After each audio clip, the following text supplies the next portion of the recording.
The views and opinions expressed on the following program may not necessarily reflect the views of the staff, management, or board of Hope Media Group and KSBJ. It's what's happening around us, in our town, suburb, city, in our community. It's Community Beat with Kim Kasi McKee on 89.3 KSBJ. Well, hello and welcome to Community Beat, where we're keeping you tuned in to the topics that are impacting our local communities and helping them thrive. I'm your host, Kim Kasi McKee, and today's guest has a huge heart of compassion for caregivers, so much so that she has written a book as a resource to help navigate the world of caregiving in a way that the caregiver remains healthy in the process. So our topic today is caring for caregivers. Robyn has a master's degree in gerontology and has served as a licensed nursing home and Alzheimer's assisted living facility administrator. She's the owner and founder of H.I.S, Cornerstone, whose mission is to educate healthcare professionals who care for the elderly through continuing education, CEU programs. Recently, Robyn wrote a book, Transforming the Mundane into Sacred, Spirituality and Caregiving for the Elderly. She's been married to her husband, Jeff, for 34 years, has 2 adult children and 2 grandchildren. And might I add, she's an avid listener and supporter of KSBJ since moving here from Dallas 15 years ago. Wow, Robyn, thank you so much for your support and thank you for joining us today. Welcome. Thank you for having me. So, Robyn, tell us what has been your inspiration for this book. You talk to us about your caregiving journey. Sure. I have spent a lot of my adult life caring for elderly family members. I remember when I was a young child, maybe 4 years old, my parents took me to my great-grandparents' nursing home, and I sat on their laps. And when they told us it was time to leave, I truly remember crying. I've just had a passion for the elderly from as long as I can remember. That's why I decided to go ahead and study that in school. Through the years, though, I've been a caregiver for many of my family members. My grandfather, Peepaw, I called him affectionately, was one of my best friends, and I cared for him in the early 90s. He was actually a resident in the nursing home where I was one of the administrators, and what a beautiful experience it was. Fast forward, I then took on the responsibility of caring for my father, my Peepaw's son, for a long 3 months. And for those of you in caregiving, 3 months doesn't sound like a long time. Yes. It was probably one of the most difficult experiences I've been through in my lifetime because I had such a love and passion for my father and seeing what his illnesses were doing to him. So that's an experience, and that's actually what inspired me, his experience, to write my book, because I felt like I had experienced so much spiritually by caring for my father. I felt like I was at a silent retreat a year after he died, and I was praying very specifically that I had had such a profound experience caring for him that I was asking God, how can I share this with others to help them? And he said very clearly, as many of you know, when God speaks to you, you listen. I think that's the theme of your radio station, right? And I think he was speaking to me very clearly, and he told me to write a book. Wow. This was years ago, and it took me a lot more experiences in caregiving to actually get the book written. I've since cared for my mother-in-law with Alzheimer's, my father-in-law, and my mom. I do some caregiving for her. She lives independently, but she does need some caregiving throughout the journey. So, yeah. Wow. Well, I know I was very excited when I heard about what you were doing to educate people about caregiving, educating caregivers about how to care for themselves, having personally walked through that journey as well with my parents. Many people aren't even aware that there are resources and there is support available. And even if they knew, sometimes they may feel guilty for the way that they feel. You know, those times of feeling overwhelmed, just accepting what's going on with your loved one. And when you are the child now caring for your parents, even that is huge. Right. You're caring for them and sometimes having to make those tough decisions like you and I talked about when you get to that point where you realize your parents can't have the keys to the car. Exactly. It may, for their best interest and maybe the interest of other drivers. Right. But to have to broach those kinds of conversations can just be so heart-wrenching. Right. Or to see them no longer be able to do the things that they have always loved to do, whether it's gardening or riding a lawnmower or whatever the case may be. And you are there watching, and wanting to say, don't climb on that ladder or don't. And it can just feel so odd. The word that I hear a lot of caregivers describe, as you did, and I loved hearing your story when we met before this interview, is overwhelmed. Right. I think a lot of times overwhelmed, maybe undereducated, don't know where to find the resources.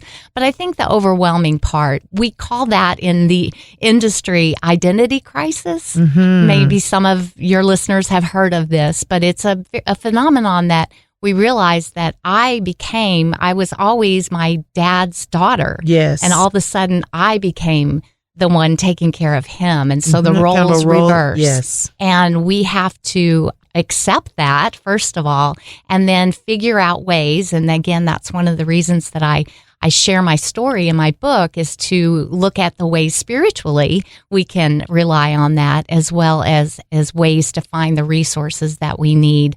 But at the end of the day, it really is about a calling. I truly believe that God places a high value on all of us, right? But specifically the elderly. And there are many scriptures that refer to that. And so what I invite caregivers for the elderly to do is to look at all of the tasks that they partake in when they're caring for their loved one, is to consider those sacred, to consider those from God and of God, and looking at it through that lens. And if we can do that, which I have tried to do, failed, obviously, many times, but if you have that as a goal, I think that can help caregivers tremendously on their journey.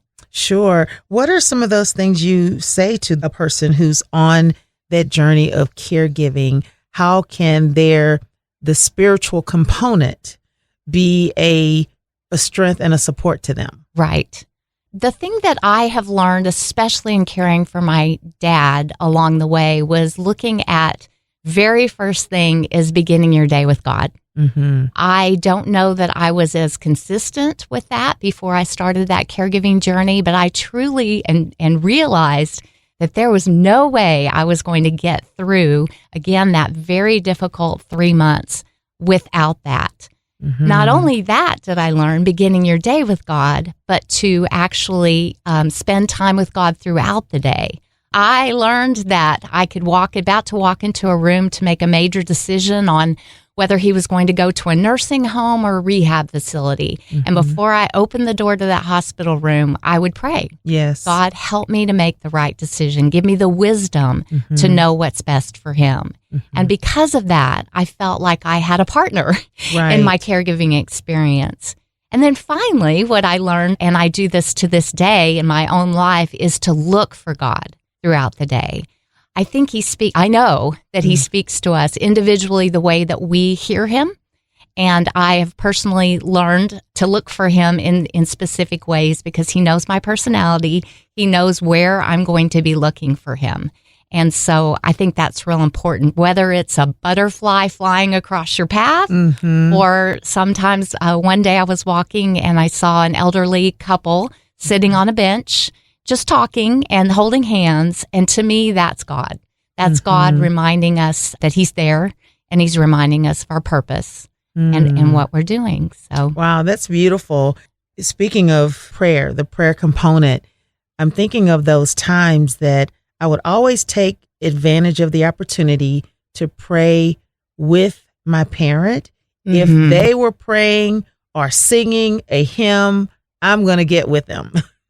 Because it was helping us both. Absolutely. And one of the most precious memories I have of my mother, and this is the day that she passed, was the day that before I left for work, I'm sitting on her bed, on the end of her bed, and we're singing together. And that's a memory that I cherish, and again, there were those times that my dad, he just was such a man of prayer because he pastored for 64 years. That's so amazing. That was just his life. So no matter what medications he was on, no matter what he was doing, prayer was going to come out.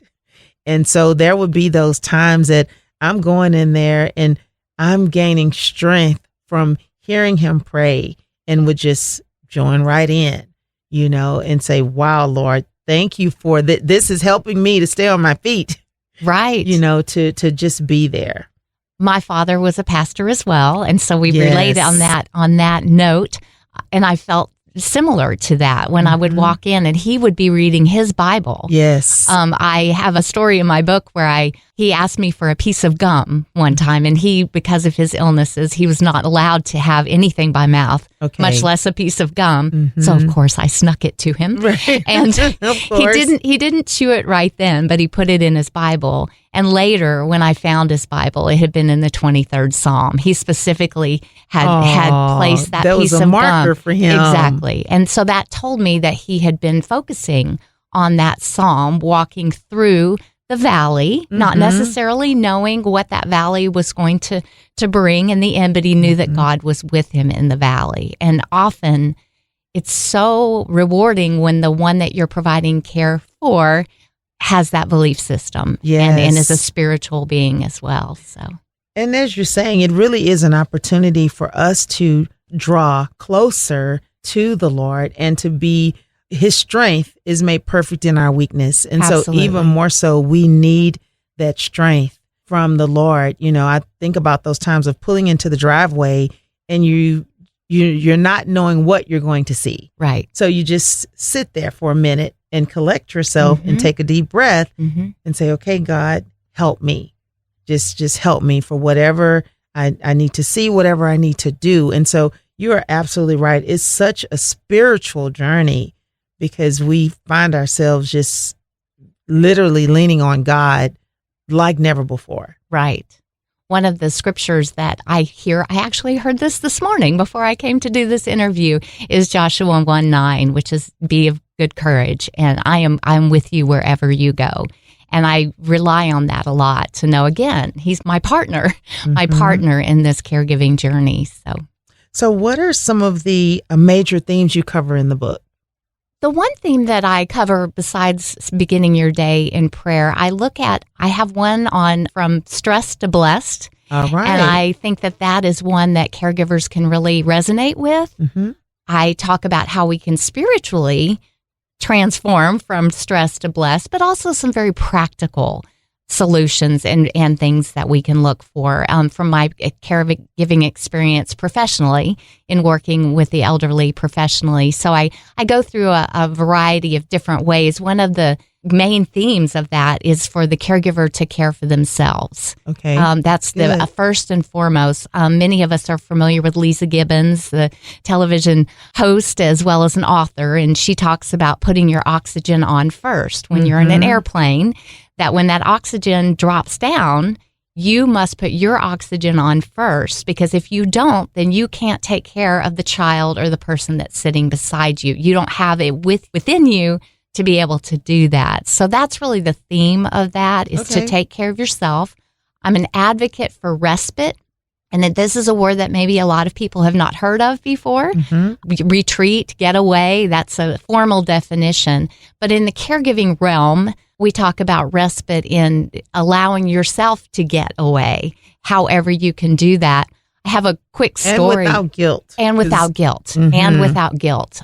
I realize that guilt, and I address that in my book as well, guilt is a common emotion. And I hope that those of you who pick it up will read through that part and realize that God doesn't want us to feel guilty. He does not want us to feel guilty.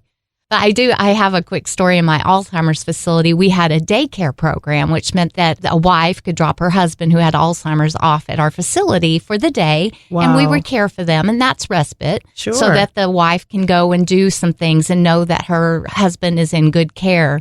One Friday afternoon, after a whole week of daycare, she came to the front desk and she looked at me, and I said, "Oh, you're here to pick up your husband?" And she says, "Well, no, can you just keep him? And I looked at her and I looked at her face and I knew exactly what she meant. Yeah. She was worn out. Sure. So in the healthcare industry, I had to scramble to get doctor's orders and medications on hand and all of those things we have to do by regulation. We were able to do that by the grace of God, and we kept him. She had brought his clothes and everything. She realized she needed that more long-term respite. So she kept him with us for a week. She came back that next Friday, and she looked amazing. But it wasn't, she didn't do anything. I asked her what she did. I thought maybe she went to the beauty shop or nope, she never left the house. What she did, she told me, and I kid you not, she said, I get up and I have breakfast. I watch a game show. Then I'd sit and I'd maybe read something. And then I would have my lunch. And then I would watch my stories, which is soap operas for you younger folk. And then she said I would look around and think, I'm tired. I'm going to go take a nap. Wow. And so she'd nap, get up, do the same thing. She'd have dinner. She'd maybe watch a movie and then go back to sleep again. And that to me is respite, taking care of yourself and knowing without guilt that your loved one is being taken care of. So I invite listeners who are in the throes of that stress to make sure that you take care of yourself. Very good advice. So where should we go to learn more about your organization or about the book? Sure. My organization is called H.I.S. Cornerstone. Yes. My dad was instrumental in helping me name that when I was trying to figure out, when God told me that I was going to start a business educating nurses and social workers on how to take care of the elderly. I said, why me? But soon it was very obvious that he was telling me this was something that he wanted me to do. So I said yes. And Cornerstone was everywhere. So I knew that needed to be a part of the name. But I was thinking of H.I.S. Cornerstone, Horn, my last name, Education Services. Okay. My dad, the pastor, looked at me and he said, you need an I in there. Okay. So it is called Horn in Services, which is H.I.S. Cornerstone. And basically what we do is we train, again, we provide what they call CEUs. Using my experience in long-term care and my degree in gerontology, as well as my personal experiences, to help educate those nurses and social workers that are in the throes of taking care of the elderly and their families. Quite honestly, a lot of my programs have to do with that. So that is on my website. That's hiscornerstone.com. My book there's also a link for my book on there as well. If you're interested, you could go on there and look at that. So, okay. So how can we be praying for you and your mission? Oh, wow. I think I know that my prayer every morning, I pray for caregivers. That's my first, is that as a fellow caregiver, that is one of my prayers. So if you can pray for me as a caregiver, as I continue along this journey, having finished a journey, and I do focus on grief as one of the chapters in the book as you complete your journey. So again, praying for that caregiver journey, as well as, again, the fellow caregivers. And I was called, and I know this, to a very, very strongly sitting on that bench at that silent retreat to write this book. And I pray every day that God would put it in the hands of those caregivers who need it. I just pray for that every day, that He knows who needs to hear His message. It's His story to tell. I was just the writer, right? So that would be a prayer that I would really appreciate as well. So, Robyn, is there anything else you'd like to share with us? Oh, well, I really appreciate this opportunity. I have so many stories that I could share, but again, I go back to making sure that your audience, I don't know if you're aware of this, I think you probably are, there are over 40 million unpaid caregivers for an adult and an elder adult. And so I know that your audience, I know that there are people out there who are struggling. One of the areas that we didn't talk about and that I think is so very important is preparing for the future. I have had so many personal experiences as well as watching other family members struggle. There's something what we call advanced care planning.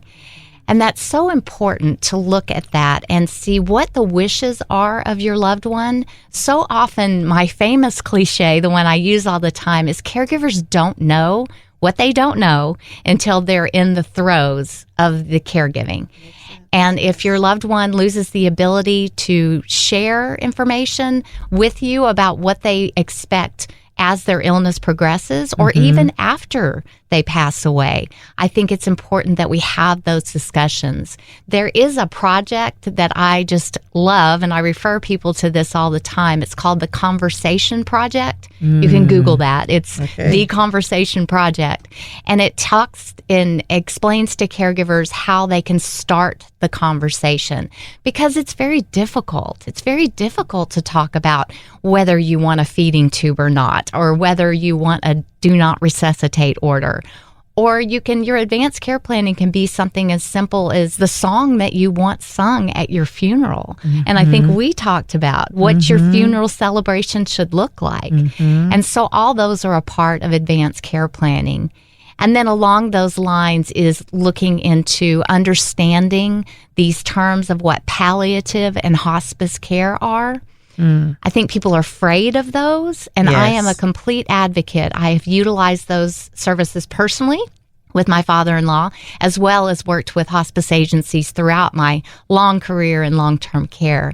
So I invite people to not be scared of those terms, but to research those and talk with people who have placed their loved ones on hospice, as you have, and the experience that they've had and the positive experiences in promoting that quality of life at the end of life. Although hospice is not the end of life. That's right. It can be a long journey. And I think we would all be best served if we explore that topic more. Wow, I think that is amazing. I'm glad to hear you say about the Conversation Project, because you said it is a very difficult conversation to have, and one that you may have to broach on more than one occasion. Absolutely. Yeah, because it's in both parties' minds, it can just be difficult. And I was sharing with you how I remember that time that when my mother was put into hospice care, it was a day that I had planned to go on a trip to Galveston. And so obviously I didn't want to go on that trip, because I'm afraid now. You think hospice and you think today's the day, right? You know that this is it. But I remember one of my sisters insisting that I would go anyway. She said, "We're here. We'll call you. We'll keep you posted. Everything will be okay." And much to my surprise, when I got there, one of the things that the Lord put on my heart was to begin planning for my mother's homegoing. And so it was difficult, because I'm literally kind of fighting with the Lord about this. Well, why do I want to plan this? Because I want my mother to live. And so he just spoke to my heart. Kim, people make plans many times years before they leave the earth. So don't think that you're writing it down will do anything to accelerate. Right. I'm in control, right? Exactly. You just do what you need to do. And so it just made it so much easier. My mother did live for a few weeks after that, but it made us all have that sense of peace, being able to more quickly pull things together when you're able to do them ahead of the onslaught of grief that can happen, in times like this. We were all able to be more sober-minded. Right. And I love it that you call it the homecoming or the homegoing, because that's exactly what it is. And we have that hope and that security that that's where we'll be. And so, again, it makes that planning so much easier. So you mentioned peace. If I could just mention one more thing. One of the areas that I really have focused on in my caregiving experience is being empowered by the Holy Spirit to be able to fulfill my caregiving duties, obligations, whatever you want to call them. And so I do have a chapter in my book and have spent a lot of time focusing on the fruit of the Spirit. And how we can use love and faith and joy and all of the fruit of the Spirit, gentleness, self-control, to enhance our caregiving experience. And of course, we can't do that without calling on the Holy Spirit to help us with that fruit that He's given us. And so I think that's such a big part of my journey. Especially I focus on that again in my book on when I was caring for my grandfather in the nursing home. I realized then that I couldn't do it alone, that I needed the gift of those. I had it within me. I just needed to call on the fruit of the Spirit to be able to help me with that. So, also say a little bit about your training that you do for others. You help to train counselors, and who are some of the people that you train with the information you have? Sure. I do it in two different realms. One is training nurses and social workers. Okay. And that is done either in person as a live CEU, or we have a lot of written information on our website in the form of a CEU on a variety of topics. And so that is one area. And then one of the others that I feel like God is calling me to do more of is caregiver conferences and caregiver support groups and things like that. Just this little conversation that we're having today to be able to help those family caregivers, those 40 plus million caregivers out there who are struggling with looking to how to care for their loved one, not just physically, but emotionally and spiritually as well. Wow. What a wonderful resource. If you're just tuning in, we've been speaking with our guest today, Robyn Horn, who is the founder and director of H.I.S Cornerstone, also the author of Transforming the Mundane into Sacred: Spirituality and Caregiving for the Elderly.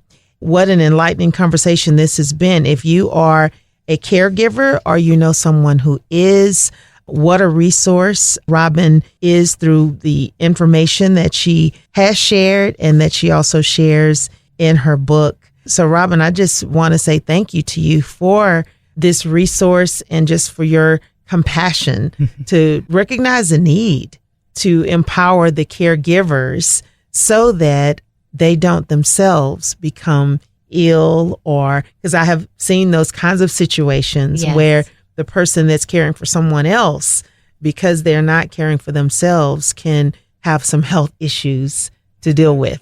Yes, I've seen that on numerous occasions. That's the chapter on From Stress to Blessed. You're right.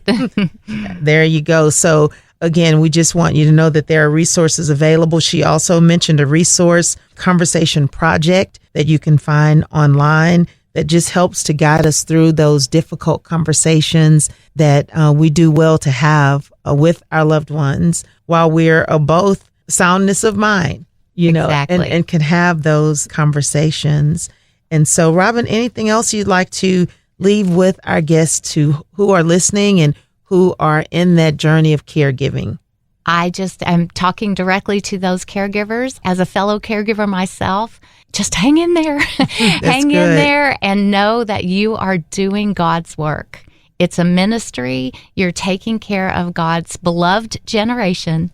And I applaud you for what you're doing. Pick yourself back up every day, turn it over to God, start your day with God in prayer, and leave it to Him.